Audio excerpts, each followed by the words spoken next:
Vous valez bien plus que vous ne le pensez. C'est autour de ce thème que j'aimerais m'entretenir avec vous. La valeur. Quelle est la valeur que nous avons? Il y a d'abord peut-être la valeur que les autres peuvent nous donner. Aujourd'hui, dans la société, souvent la valeur de quelqu'un dépend de sa position, dépend de ses compétences, de sa façon de faire, de son statut social ou encore de son avoir. Mais lorsque ces choses, peut-être subitement, vont se stopper, vont se réduire, vont se briser, vont s'arrêter, eh bien, la valeur d'une personne peut tout à coup dévaluer comme la bourse. D'un coup, elle peut faire un crash boursier et la valeur de quelqu'un qui dépendait de ces choses-là peut devenir peu de choses. Les récits nous sont connus suffisamment pour qu'on puisse s'en tenir à cela. Il y a aussi la valeur que nous nous donnons nous-mêmes. Il y a des personnes qui ont une très bonne estime d'eux-mêmes et ils sont bien dans leur peau, ils savent qu'ils ont une valeur parce qu'ils ont des gens autour d'eux qui les aiment, ils s'acceptent eux-mêmes, ils sont bien avec eux-mêmes, ils sont en paix avec eux-mêmes et ils sont bien dans la vie et ils savent qu'ils ont de la valeur parce que c'est inscrit dans leur identité. Par contre, il y a d'autres personnes qui souffrent justement de cette dévaluation continuelle, ils se dénigrent continuellement, ils ne voient que leurs défauts, leurs limites, ils voient leurs faiblesses en permanence et avec cela, eh bien, ils sont malheureux, ils n'arrivent pas à s'accepter ni à s'aimer eux-mêmes. Pourtant, Jésus a bien dit, tu aimeras ton prochain comme toi-même. Donc c'est juste d'apprendre à s'aimer soi-même et Dieu voudrait nous dire, et il nous le dit de toutes sortes de manières, que nous sommes une créature précieuse, que nous sommes une créature voulue de Dieu, nous sommes désirés par lui, nous sommes aimés de toute éternité, que nous sommes sortis de sa pensée, de sa volonté et que nous avons une place dans ce monde. Et le psalmiste dira encore dans le psaume 8, « Qu'est-ce que l'homme pour que tu te souviennes de lui ?» Il regarde la lune, les étoiles, etc. Il se demande, mais pourquoi est-ce que Dieu s'intéresse à moi qui suis qu'un grain de poussière dans l'univers, je suis quantité négligeable et pourtant, je semble faire partie de ses priorités. Je suis dans ses tendres soins, je suis au centre de son attention, je suis une priorité pour lui, je suis une VIP, une personnalité particulièrement importante et prioritaire. Mais je voudrais vous dire, et c'est la pensée centrale de ce que je développe avec vous, c'est qu'il y a un lieu, il y a un endroit où réellement il y a une révélation spéciale de votre valeur.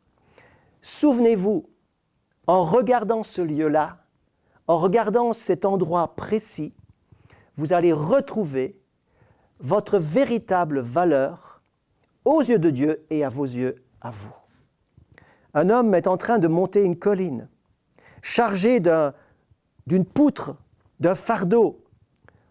Lorsque nous le regardons de plus près, il est défiguré par la souffrance. Il saigne de partout. Il a reçu des blessures, des coups. Que s'est-il passé pour qu'il en soit là? Il gravit cette colline et nous le voyons arriver au sommet, entouré d'une foule qui hurle, qui crie. Il y a des soldats qui mettent en place une croix. Cet homme est déshabillé, il est mis sur cette croix, on lui plante des clous dans ses mains et ses pieds, et on dresse cette croix. À côté de lui, 2 brigands, dont l'un va dire « Sauve-nous » et « Sauve-toi toi-même ». Mais voyez-vous, le Fils de Dieu, car il s'agit de lui, le Fils de Dieu pur, saint et parfait, Dieu devenu chair, ne pouvait pas se sauver lui-même et en même temps sauver l'humanité. Soit il se sauvait, il se libérait de ce qui se passait et le monde restait perdu. Ou alors il restait sur cette croix, il allait boire la coupe jusqu'au bout, il allait passer par la mort injuste qu'on lui infligeait. Quoi qu'il a dit, je donne ma vie, personne ne me la prend. Et il restait sur cette croix et il sauvait le monde. Il va rester sur cette croix. Il va mourir sur cette croix de Golgotha, sur ce mont du Calvaire.